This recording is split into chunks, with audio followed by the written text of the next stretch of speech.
A very good morning! Pag-usapan po natin ang colostrum. Pero bago po natin pag-usapan ng colostrum, pag-usapan po muna natin ang ating kalusugan. Let's talk about your health. Okay?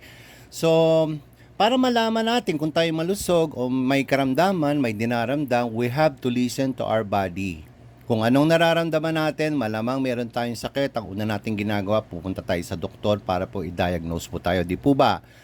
Okay, the next question is, what's happening in our body as we age? Ano ba nangyayari sa ating katawan habang tayo tumatanda, no? Siyempre, nagkakaroon tayo ng problema sa puso, nagkakaroon tayo ng problema sa ating digestive system, sa ating bituka, sa mga kababaihan, yung reproductive system, sa ating lahat, yung ating stem cell growth. Kasi po, meron tayong built-in na stem cell sa ating katawan, as we age, nagdi-deplete yun. Ano nangyayari sa ating balat? Di ho ba nangungulubot? Ano nangyayari sa ating mga buto, sa ating mga joints? Di ho ba nagkakaroon tayo ng arthritis? Ano nangyayari sa timbang natin? Tayo po'y tumataba, lumolobo, bumabagal ang ating metabolism. At yung ating memory po ay merong mga taong habang tumatanda ay nagiging ulyanin.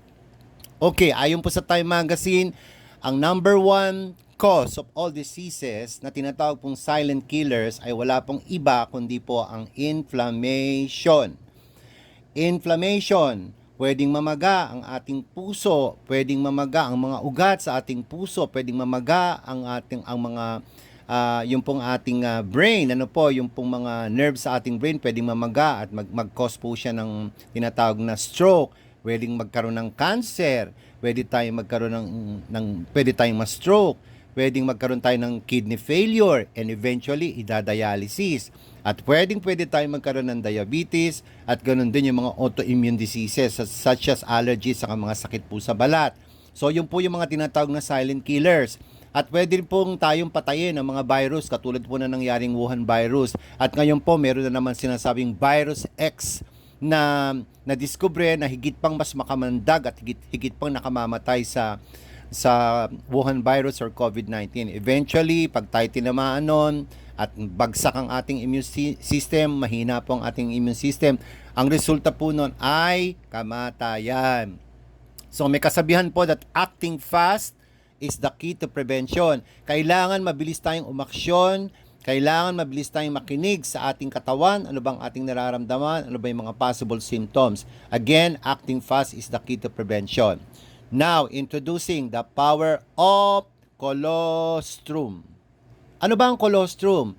Ang colostrum po, ito po ang unang form ng gatas na inilalabas po ng mammary glands pagkatapos pong manganak ng babae o ng bakang babae.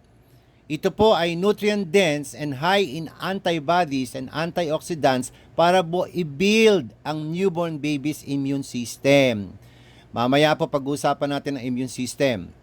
Ngayon po, itong colostrum na lumalabas sa gatas ng ina at gatas ng baka pagkapanganak, hindi po ito nananatili ng matagal. Ito po ay hanggang 24 hours up to 48 hours tapos po wala na pong colostrum.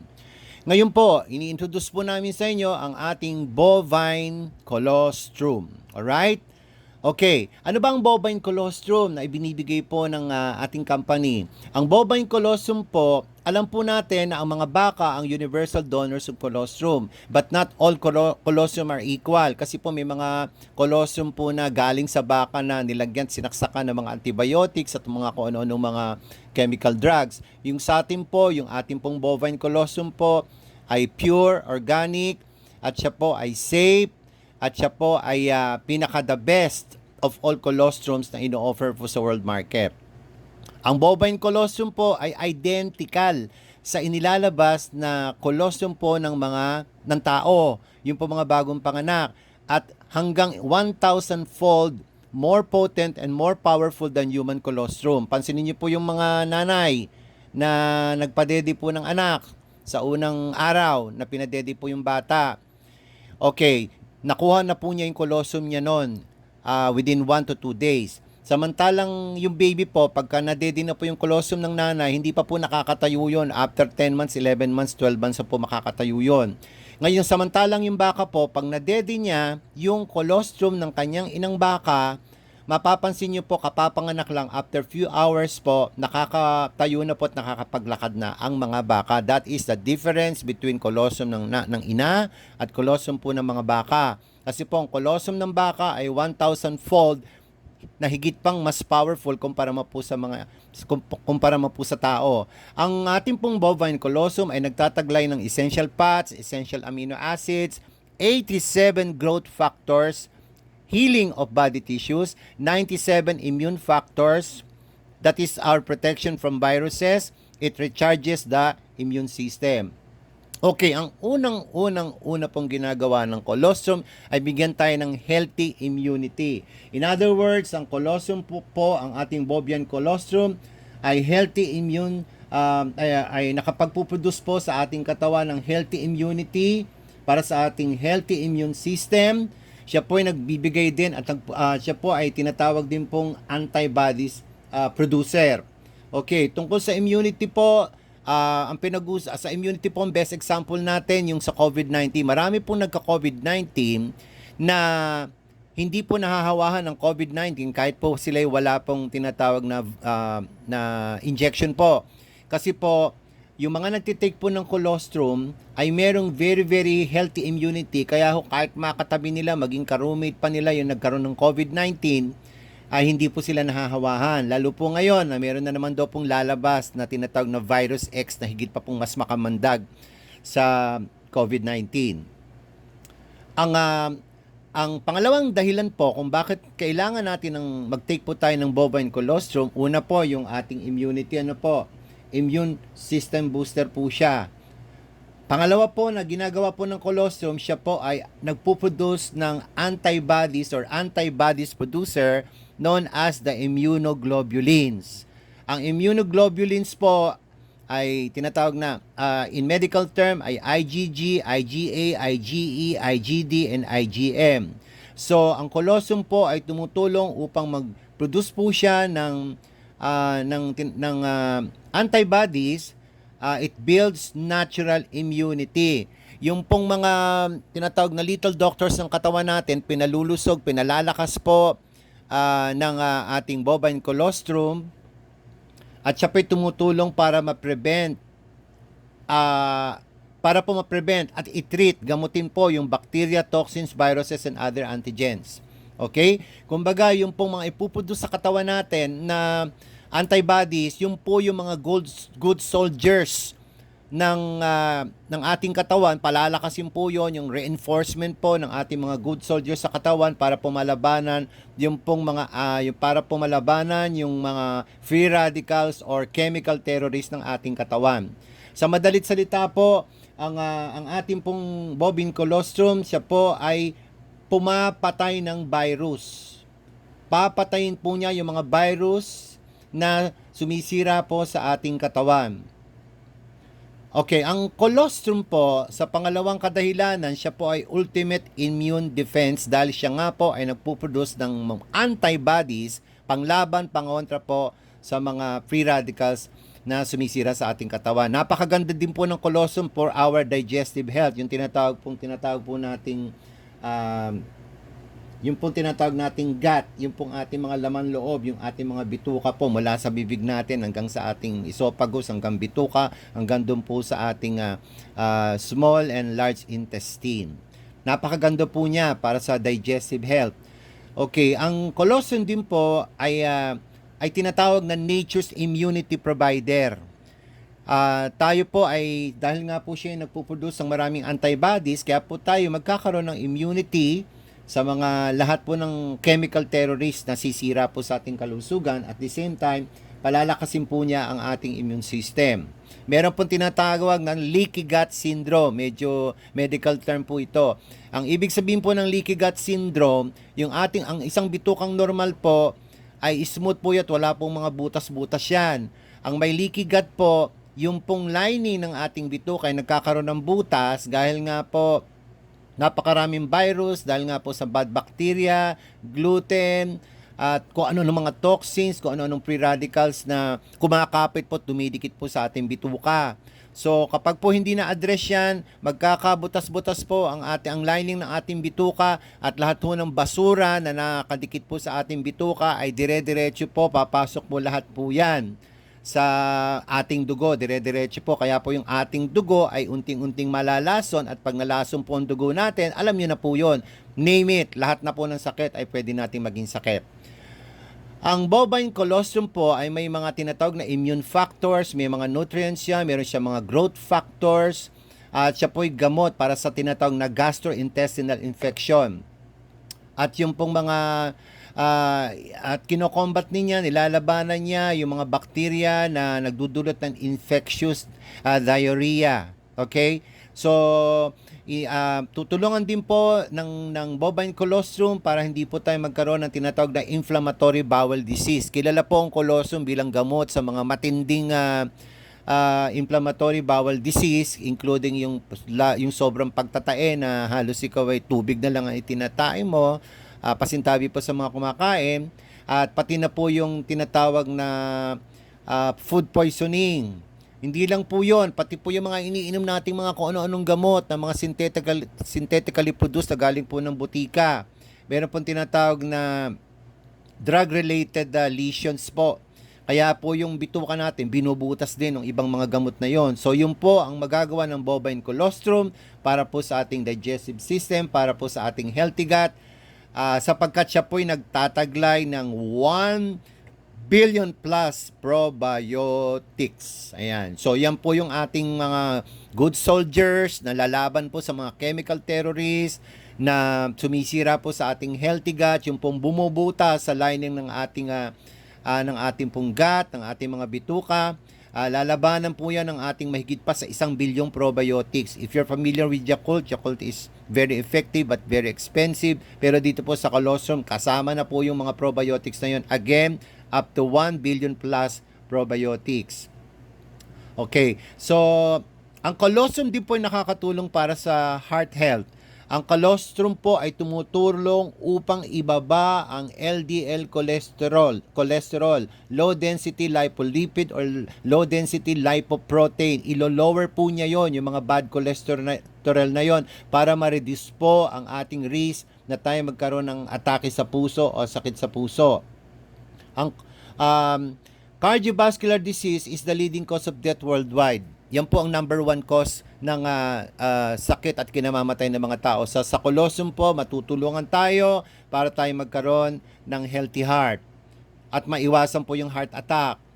At maiwasan po yung stroke, yung ruptured brain aneurysm. Okay? So, maiwasan po yung stroke. At okay, so pag-usapan po natin kung gaano kasama. How bad is inflammation to your body? Ayon po sa Time Magazine, ang number 1 cause po talaga ng lahat ng sakit, yung pong tinatawag na inflammation. Ibig sabihin po, pamamaga, including obesity, diabetes, gingivitis, cardiovascular disease, eye disorder, joint pain, colon, breast, lung, cancers. Ayan, lahat ng uri po ng cancer. Yan po, inflammation po lahat yan. No po, ang pinagmumulan yan. Infection, injury, arthritis, Alzheimer's disease, asthma, allergies, ulcerative colitis, and inflammatory bowel disorder. So, ang bovine colostrum po o yung ating colostrum product po, ito po ay isang nutritional approach to inflammation and chronic health conditions. Ang bovine colostrum po ay napakagaling at napakahusay din po sa kalusugan ng ating mga buto. Alalahanin nyo ito po, ang ating buto, napakahalaga po niya. Kung walang buto po, laman lang po ang meron tayo. Paano pong tatayo yung ating katawan kung walang buto? So maganda rin po ang colostrum para po sa bone health. Meron pong tinatawag na lactoferrin, which is a kind of protein na makikita po sa colostrum. Kompleto na po talaga ang ating alpha lipid colostrum. Nakakatulong din po ang colostrum for healthy aging. Bakit po? Kasi po ang colostrum po natin, ang Young Image colostrum ay nagtataglay po ng calcium 1000 mg, magnesium, iron, vitamin C, meron po tayong vitamin E, meron po tayong vitamin A, folic acid, biotin, vitamin D, at marami pa pong iba. Meron din po tayong vitamin B1, B2, B3, B6, B12, and many more. So siksik po talaga, kumbaga sa kakanggata, purong-puro po ang ating bovine colostrum na dinidistribute lang po ng ating company, yung pong Young Image. So tumutulong din po ang colostrum for healing and repair, at pinoproduce po niya ang maraming nakakatulong po siya para po sa ating bone health, sapagkat ang ating nakakatulong po siya for our bone marrow, sapagkat ang ating bone marrow po ang producer po ng ating blood. Ano po siya ang blood manufacturer. So nakakatulong po ang colostrum para po mag-produce po siya ng good blood cells, and red blood cells and white blood cells. So, ano po ang tatlong key benefits ng colostrum? Unang-una po, siya po tumutulong para po bilang immune booster po siya for healthy immune system. Pangalawa po, siya po ay producer po siya ng antibodies, yung panglaban po natin, yung ating mga good soldiers na lalabanan po yung mga chemical terrorists na sumisira po sa ating katawan. Siya po ay maganda po para sa digestion, healthy digestive system. Yun po yung pangalawang dahilan, ano po? Because it encourages a healthy digestive system. Pangatlo po, yung healing. Siya po ay nagko-complement sa tinatawag na natural process of cellular repair and healing. And colostrum can replace growth hormones naturally. Okay, so ang ating katawan po ay nilikha ng Diyos. Sabi nga po sa Bible, we are fearfully and wonderfully made. Tayo po ay binigyan na ni Lord ng stem cell sa ating katawan. Nagpuproduce po ang katawan natin ng stem cell. Ang ating pong katawan ay may nagpuproduce siya ng sarili niyang nagpuproduce po siya ng sariling peptides. Actually po, ang colostrum, isang maibibigay pong napakagandang benefit nito sa atin. Believe it or not, tayo po ay gaganda, tayo po ay kikinis, tayo po ay puputi, sapagkat i-enhance niya ang production po ng stem cells sa ating katawan. Meron po siyang peptides at meron siyang collagen. Okay. So, kumpleto na po ang ating colostrum. Wala na tayong hahanapin pa. Lahat po ng hahanapin natin sa vitamins, minerals, phytonutrients, including po yung pag-enhance po ng production ng ating peptides, ng ating collagen, ng stem cell. Nandito na po. Ito po mga huli ko nabanggit, ito po nakakatulong para tayo gumanda, para tayo pumuti, para tayo kuminis, gumanda ang ating buhok, gumanda ang ating kuko, at tayo po ay magkaroon ng isang napakagandang appearance. Tayo po ay gaganda, gagaling inside and out, hindi lang po sa pangloob nating buong katawan, pati po yung panglabas po. Makikita po yung ebidensya na talagang nakakatulong po talaga ang colostrum sa ating lahat. So no matter what fitness level you are in, whether you are healthy or sick, may sakit ka o wala, our product lines, ang ating colostrum ay magbibigay sa atin ng optimum nutrition para ma-maintain natin ang mabuting kalusugan, makarecover tayo ng mabilis in case of injury and illness. Ang colostrum ay para po sa mga healthy people, ang colostrum ay para din po sa mga may sakit. Anong sakit? Cancer, diabetes, arthritis, lupus. Lahat po ng iba't ibang karamdaman ay matutulong po ng colostrum, sapagkat ang colostrum po, ito po ay superfood na kailangan ng bawat mamamayang Pilipino, bawat miyembro ng sambayan ng Pilipino, lahat ng member ng bawat pamilya kailangan pong mag-take po o uminom po ng colostrum. Pwede nyo na pong tanggalin yung gatas na binibili nyo po sa supermarket. Ito na lang pong colostrum ang ipalit natin. Bakit po? Sa 6 na kadahilan ng ating nabanggit, ang colostrum po ay tumutulong upang lumakas ang ating immune system. Siya po ay nagpuproduce ng antibody sa ating katawan para malabanan natin lahat ng sakit. Siya po ay tumutulong para magkaroon tayo ng tinatawag na healthy digestive system, yung tinatawag nating gut, para hindi ito magkabutas-butas, para hindi ito magkaroon ng leak. Kasi pag nagka-leak ang ating bituka, dire-diretso po yung mga toxins na papasok po sa ating dugo, at yun na po, i-distribute na po sa buong katawan natin yun. Kaya huwag tayong magtataka kung ba't po maraming sakit po ang tao. Pangatlo, siya po ay nakakatulong for a healthy heart, nakakatulong siya for a healthy bones. 1,000 mg po ang kanyang calcium, At number 5, tumutulong siya for healthy aging. Sabi ko nga po sa inyo, ang colostrum po ay pampabata, pampaganda, pampakinis ng balat, healthy bones, for healthy teeth, for healthy hair, for healthy nail. At dahil nga po siya po ay tumutulong para palakasin ang ating mga stem cells sa katawan, palakasin ang reproduction and production of ng ating pong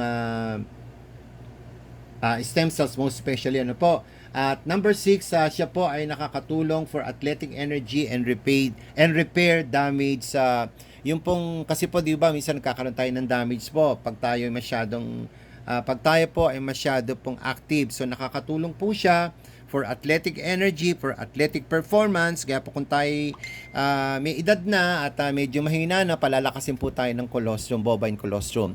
Marami po tayo mga testimonies sa mga cancer patients. May cancer sa atay, cancer sa breast, cancer sa prostate, at iba't iba pa pong mga cancer patients. At yung mga stroke patients po, marami po tayong ganung patotoo na natulungan po ng ating pong bovine colostrum. So, sa ngayon po, yun po muna po ang aking ma-share sa inyo regarding our bovine colostrum. But remember that not all colostrum is equal. Tanging tayo lamang po sa yung image ang hindi nagko-compromise. Ang kumpanya po natin ay almost 50 years na po siya sa New Zealand, at dito po sa Pilipinas almost 30 years na po ang ating distribution center dito po sa Philippines. So wag po tayong bibili sa iba ng colostrum kasi po not all colostrum are equal. Ingat po tayo, makabili ng fake, makabili ng expired, makabili po ng imitation po na colostrum. So nandito po kami para tulungan kayo, maibigay sa inyo ang pinakamababang halaga ng ating colostrum product, mabigyan namin kayo ng opportunity na maka-discount, mabigyan namin kayo ng opportunity na makainom ng libre. Ang ating pong company namimigay ng libre, at go to the person na nag-share po sa inyo ng colostrum, at sila na po magpapaliwanag sa inyo paano tayo makaka-discount, paano tayo makakainom ng libre, may sukli pa. With that, napakabuti po ng Panginoon sa ating panahon na to na iba't ibang sakit at karamdaman po ang dumarating sa ating mga kapaligiran. Sino magsasabing magkakaroon ng pandemic? Sino magsasabing magkakaroon po ng COVID-19 o Wuhan virus? Alam niyo po, dahil nga po tayo nasa social media na, may mga balita po na mayroon pang mas matinding pwedeng dumating na mas matindi pa po sa COVID-19. Kaya po, before it's too late, mag-take na po tayo ng colostrum para proteksyon natin, hindi lang sa ating sarili, kundi pati po sa bawat member ng ating family. So with that, thank you so much, and God bless you all exceedingly and abundantly, above and beyond, more and more, in every way. Puntahan nyo lang po at kausapin nyo lang po kung sinong nag-share po sa inyo ng colostrum. Thank you so much.